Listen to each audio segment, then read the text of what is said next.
Good afternoon. Can you hear me? Yes. All right, good.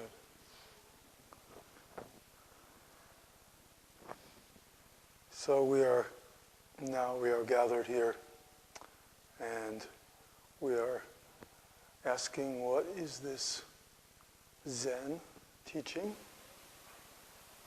What is this essential teaching that many Buddhists, not only Buddhists, but many people are interested in these days? There are many kinds of meditation. There are people practicing meditation for many different reasons, for many different purposes.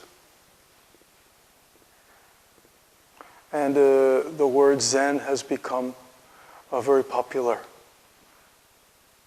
in the West, and now also in Korea. Sun, or Zen, or Chan, they are just different versions of the same word. What is that Zen? What is that?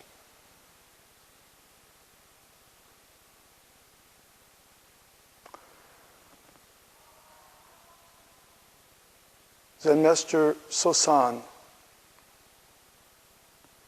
in the book Mirror of Zen, said, from the very beginning, there is this one thing, constantly lucid and mysterious. It has never been born, and it has never died. It cannot be named or described.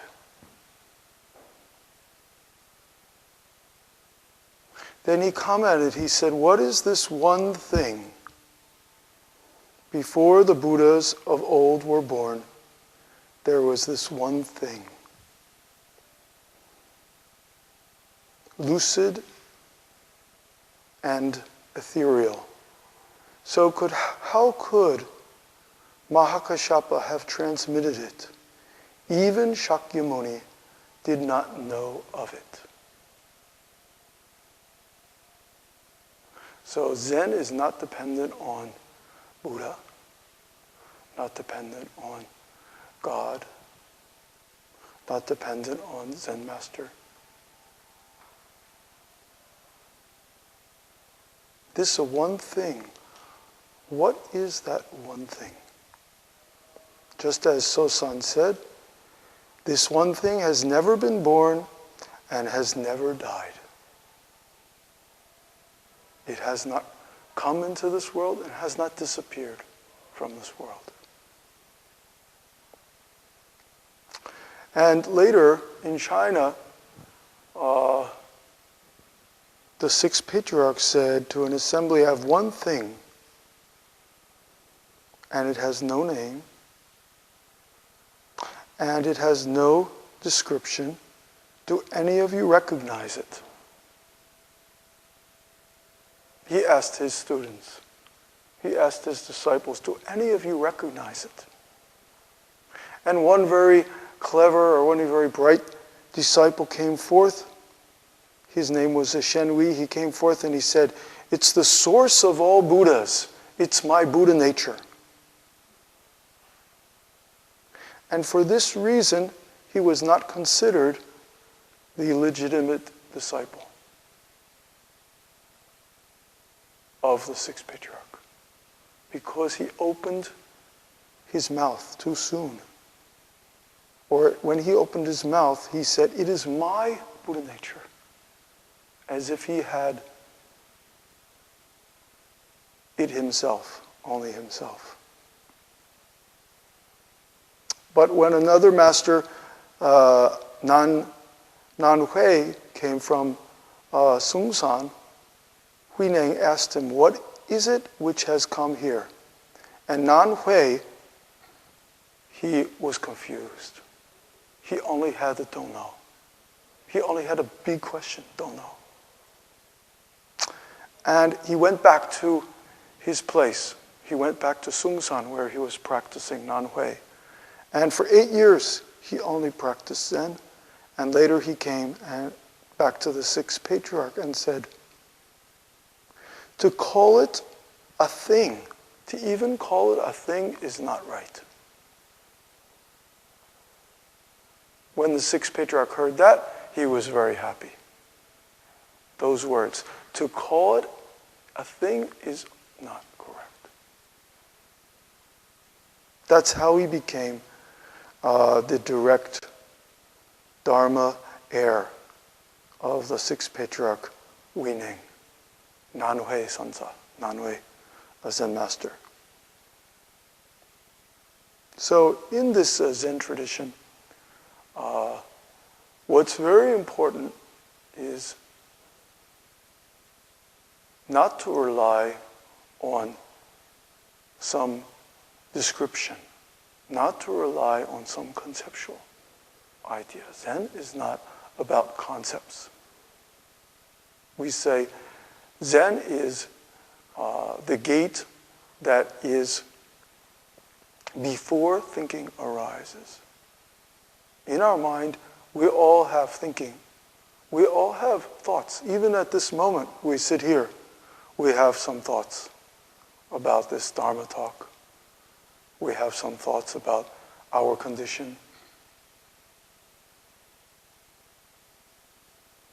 The mind of the Zen is before those thoughts arise. Just before that thought arises. So the Zen gate, we said, if you wish to pass through the Zen gate, first don't give rise to opposite thinking. We always give rise to opposite thinking, and that opposite thinking creates our world. So today, I was asked what the subject of my talk would be, and I would like to address that. And the subject is the Zen and the everyday life. How does this Zen teaching, which is beyond description, how does this work in our everyday life? If it's so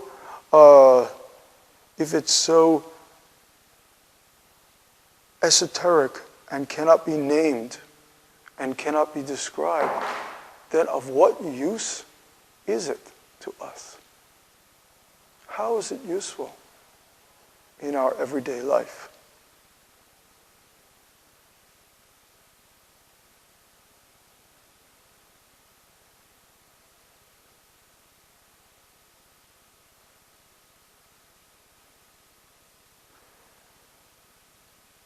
When we are thinking, our mind is full of ideas.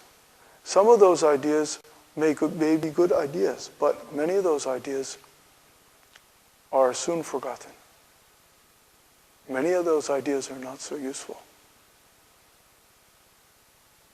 Before we have some idea about something, we have some, we call that intuition. We call that some deep, unconscious intuition. And that intuition is very important in the Zen practice. We call that the don't know mind, the mind that doesn't know. The don't know mind, as opposed to the mind that is the expert, that knows everything.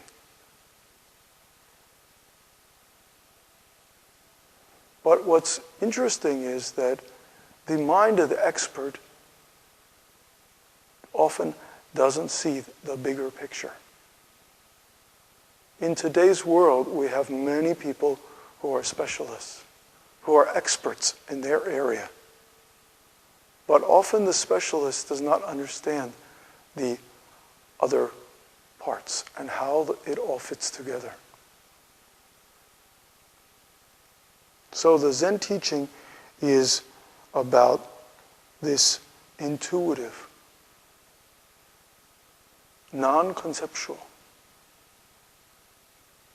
This mind that's intuitive. But what is a mind?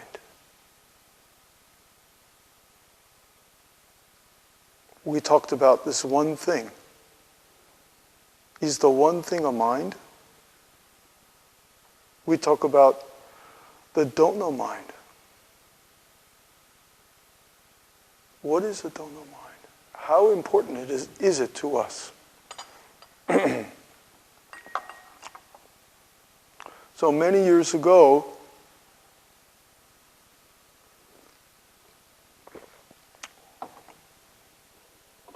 the Zen master Namchan was teaching in China. He had many disciples. And one of his, probably his most famous disciple was a Joshu Zen master. And Joju asked his teacher, what is the true way? And Namchan said, everyday mind is the true way. Everyday mind. Korean people, the 평상심. Everyday mind is the true way. Then Jojo was a little perplexed. He was not clear about this. So he said, should I try to keep it or not?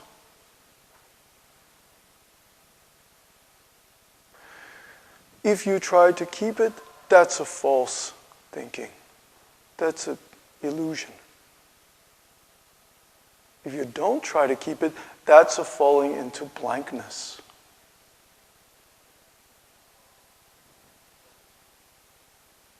Then his teacher looked at him and said, so, why do you make right or wrong? And upon hearing this, at that moment, Joju got enlightenment. That moment he had awakening when he heard his teacher say, why do you make right or wrong?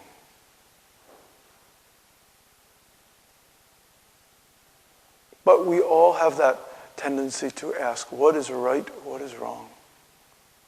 What is good, what is bad? That is our natural tendency.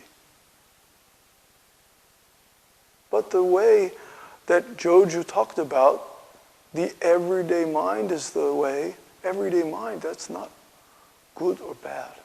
It's not right, not wrong. It's just things as they are. Just the truth. We say the truth like this. So Joju heard those words, why do you make a right and wrong? Then he got enlightened. Inside his head, he still had right and wrong. He still had those opposites. And it took a teacher like, a great teacher like Namchan to awaken him to that. We all often have that question about right and wrong, about good or bad. But our Zen teaching says good and bad have no self-nature. Holy and unholy are, we say, empty names.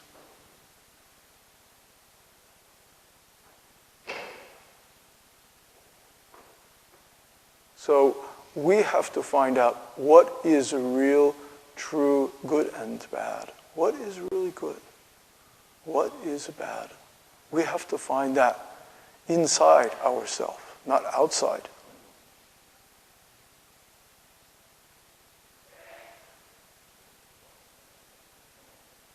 Our Zen teaching in Korea, we call that the Kanwa-san. And in Japan, there is a Rinzai Zen. There is a Soto Zen. In China, it's called the Chan. Different names. But what is the root of these different Zen teachings? That's what's important. we must understand that root.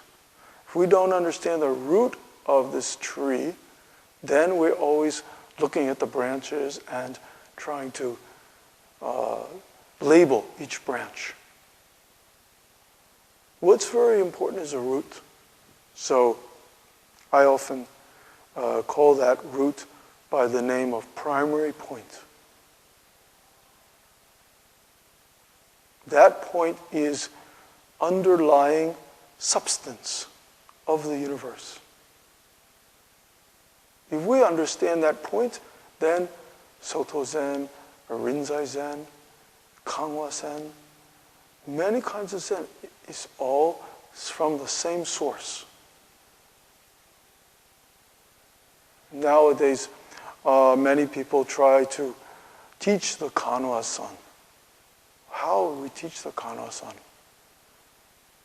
It's really not so simple to teach it, because the Kanwa-san is about looking at the words. Look into some word of a patriarch. How can you look into the word?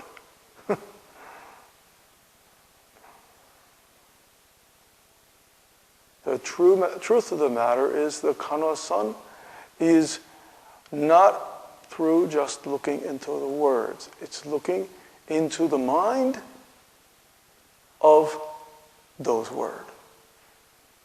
If you don't look into the mind before the word arises, you won't find a Kanwa-san. Only looking at words will not help. Many people, when they study the Kanwa-san, become stuck on this word. The Bible, we say, in the beginning there was the Word. There was the Word of God. But Buddha's teaching is not like that. We don't say that Buddha's word is the first thing. Already, So-san said, before the Buddhas of old were born, before they were born, there was this one thing. Before Buddha was born, this one thing was clear and bright.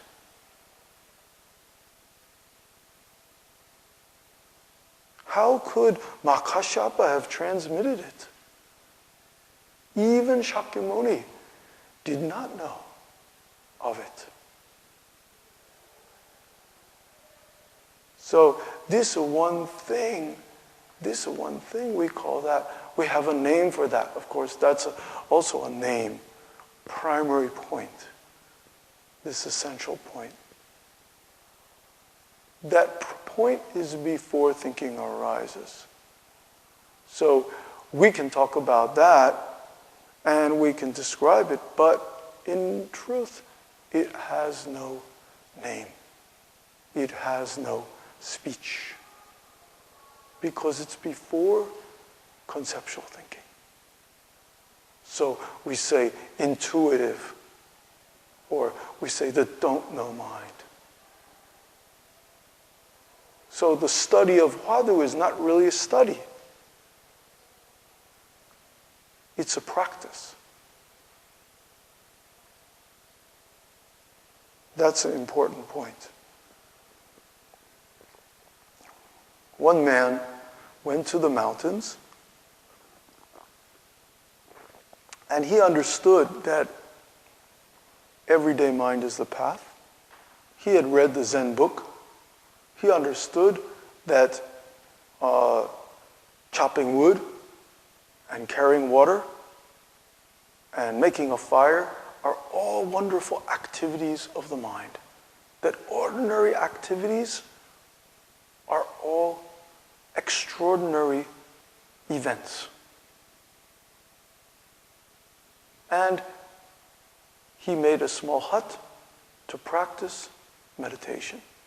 And every day he went out in front of his hut and he was chopping wood. And he would chop the wood and then use that wood to build a fire and to keep himself warm and also cook his food. And one day, just as he was getting ready to chop wood, a very strange animal appeared. And this animal's eyes were very bright.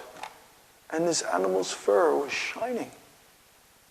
And he looked at this animal, and he couldn't keep his eyes off it. Something extraordinary about it. It's very bright and shining. And then this animal opened its mouth, and said, "You never saw an animal like me," and began to talk to him. And he was alone in the mountains, and nobody was there with him. And when this animal talked to him, he was amazed. And the animal then said, "Now you're amazed, aren't you? You never saw an animal like me." And then he got a bit upset. He thought, this animal understands my mind. This animal can read my mind. And he thought, I don't like this animal. Then this creature looked at him and said, "Now you don't like me." Whatever he thought, this animal understood. He could not hide anything from this animal. Anything that appeared in his mind, the animal understood. He thought, I don't like this animal, I'm going to kill it. And then the animal said, "Now you don't like me, you want to kill me?" And then he thought, maybe I will keep this animal in a cage. And then the animal said, "Now you want to keep me in a cage?" Whatever he thought, the moment it came into his mind, the animal knew it and would say it. Then, after a few moments of this, he realized that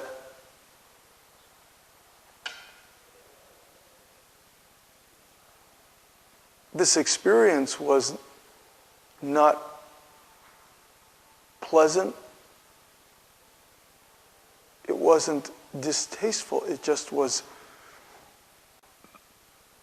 reflecting what was inside him. And at that moment, he decided, I'm going to do what I need to do.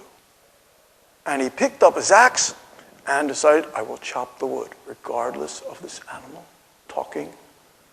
The animal was continuously talking. It said, "Now you've decided to chop the wood. Now you've decided to ignore me and chop the wood." And he picked up his axe, put it back, and started to chop the wood. And as he brought his axe back, behind him, the axe head flew off. The heavy axe head, the stone head of the axe flew off and hit the animal in the face. And the animal, in that moment, just disappeared. It was gone. In that moment, he woke up. So many of us in our lives have this kind of animal with us. And like this man, we are challenged. Do we try to keep it? Do we try to ignore it? What do we do with it? Do we write a book about it? But this man only decided to chop wood, and so when he 100% went ahead and just did what he decided, this animal disappeared. Was taken away. That's an important point. So this opposite thinking and this thing that we call mind, or we call sometimes Buddha, or we call truth, or we call enlightenment, or we call holiness, or we call the absolute, or we call energy, or we call consciousness, or we call nature, or we call truth, or we call many different things.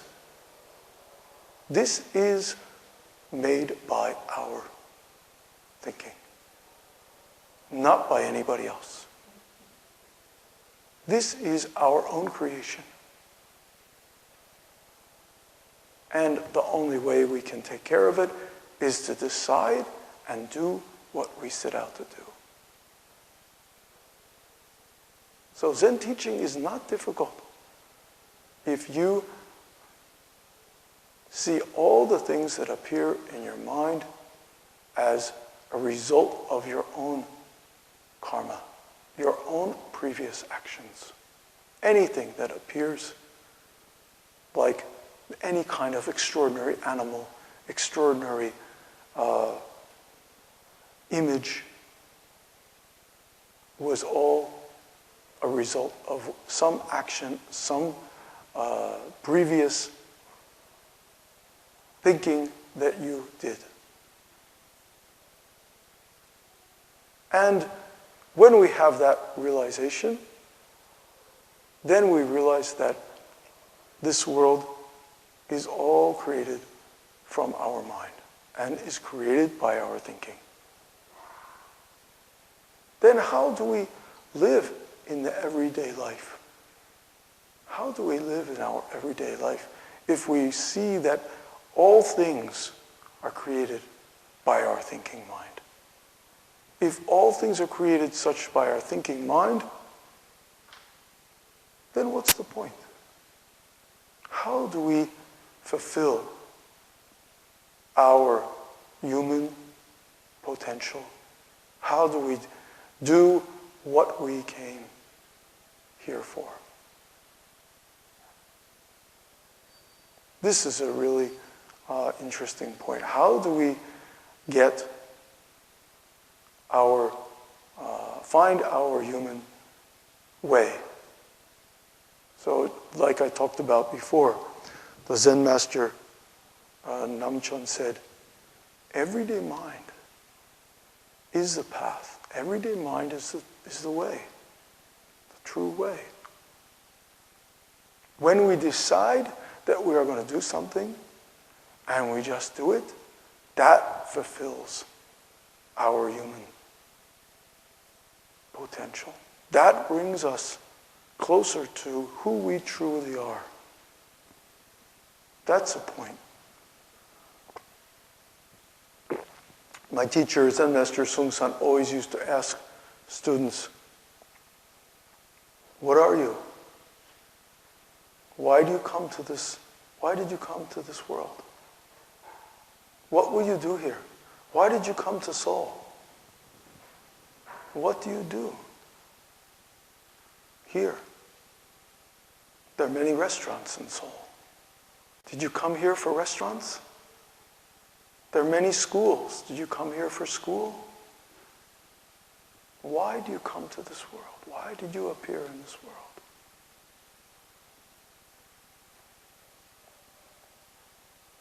That question. Then his answer only goes straight. Don't know. If you don't understand, only go straight. Don't know. We say that don't know mind is the intuitive mind.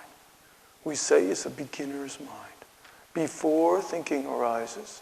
So only go straight means trust, or not just trust, but get in touch with this intuitive don't know mind. We say that's not just a mind, that is our substance. That is our original before thinking substance. Before any thinking appears. So Buddhism means attain who you truly are. Attain your true nature. Attain your true self. But everybody says, oh, I already know who I am. I'm such and such person's son. I'm such and such person's mother.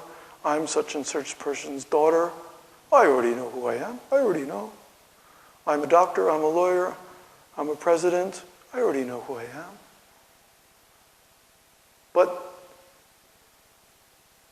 those are all names and descriptions made by our society, made by others. Who are you? Others made all those names. Other people said, you are such and such person, son with this name. But who are you? So Buddhism means attain your true self. Attain your true self, and then we say, when you're doing something, just do it. It's not that Buddhists do something very special or different than other people. They do very ordinary things. Thirsty, drink. Tired, the rest. And the hungry, eat. Very basic things. When you're driving, just drive. Walking, time, just walk. But what's important is that moment, how do you do it? That moment, how aware? How aware are you? How much are you awake in this moment? So we say, when you're doing something, just do it. Don't check. Don't check if it's right or wrong. Don't check if it's good or bad. Don't check the result. Just do it. That's a very important point. So, how do you get happiness in this life? Many people ask that. I don't know why, but some people ask that more than anything else. How do you get love? How do you get happiness? Maybe how do you get happiness is the one that's asked more.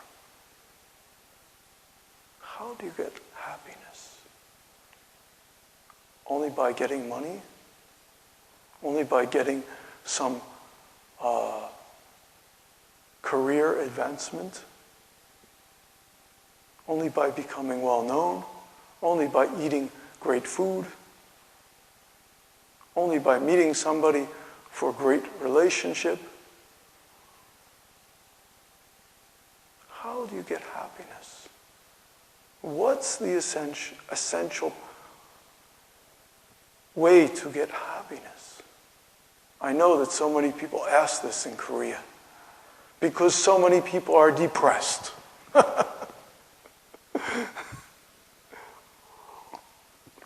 Unfortunately, that's the case. I hear more people talk about depression. But why are people depressed? Why can't people get happy? If Buddhist teaching is so good and so true,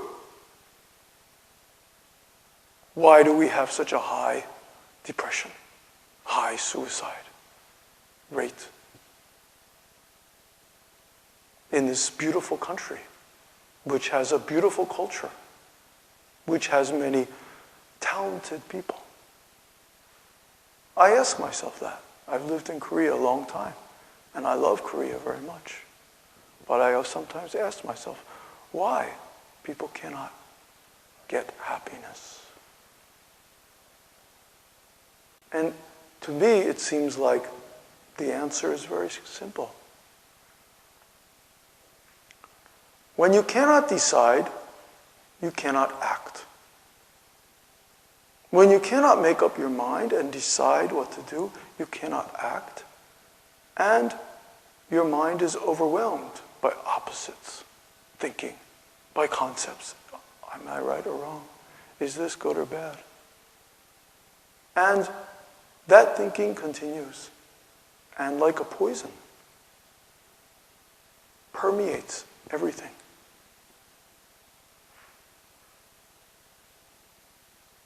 So the beginning of taking away that suffering is to realize that it's not so important what you do. What's important is that you decide to do it. that you don't waste your energy. Don't waste and lose your balance over some small decision. Decide, then go ahead and just do it. That is a really essential part of our Zen teaching. And when you're doing something, do it 100%. Completely do it. Means don't have one part of your mind over here and one part over there. Put all your energy into doing one thing at one time, at any one time. But unfortunately, our society today does not always encourage people to do that. We are encouraged to be like computers. We're encouraged to do many things at the same time and multitask.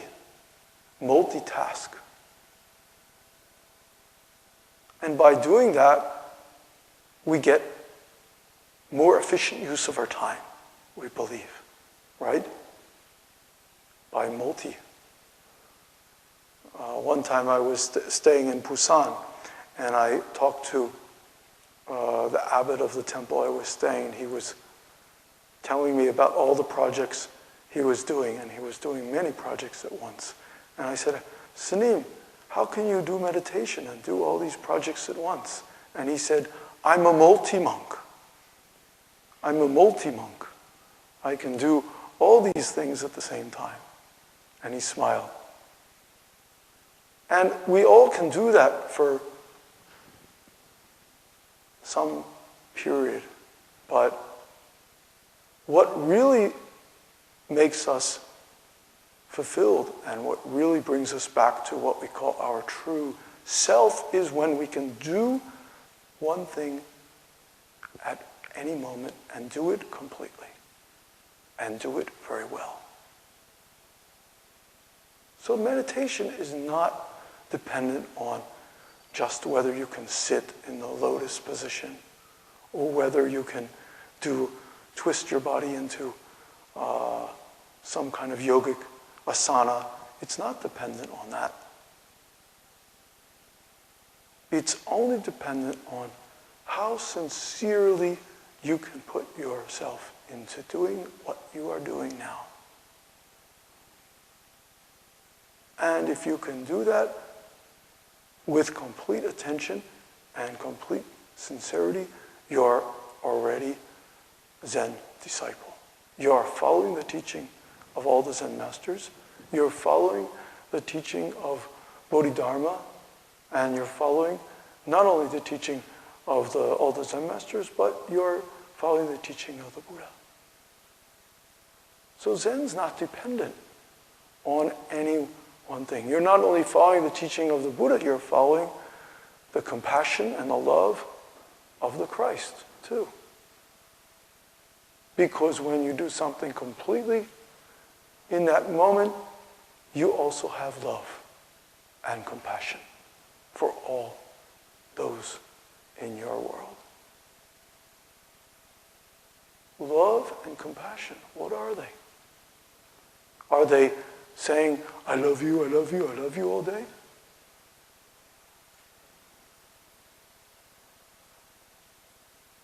That's only speech.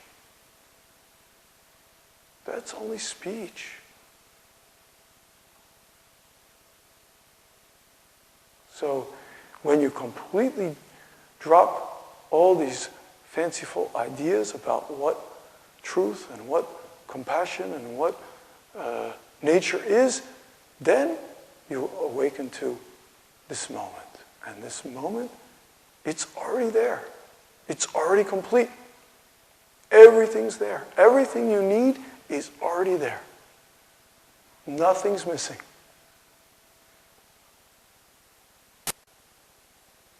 But this moment also soon changes. Soon. Boom, boom, boom.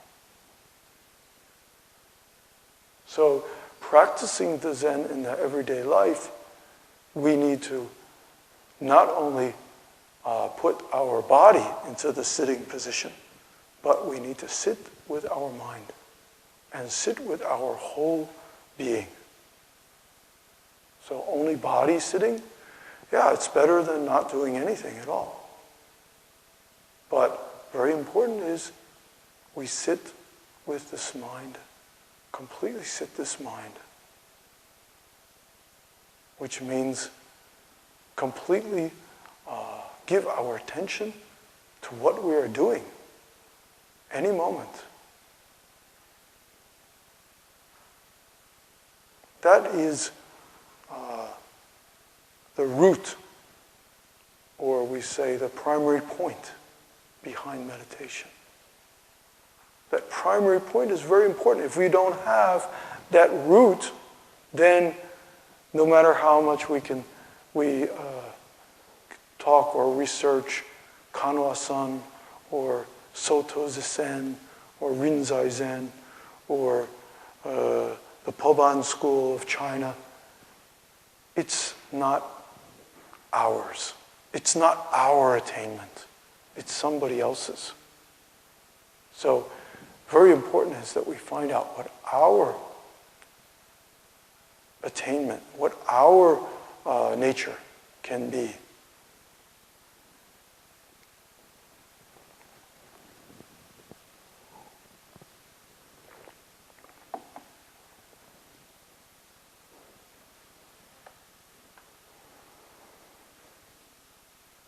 We already heard, I already talked about Namchen Zen Master. He's a very interesting. He had many disciples, and one day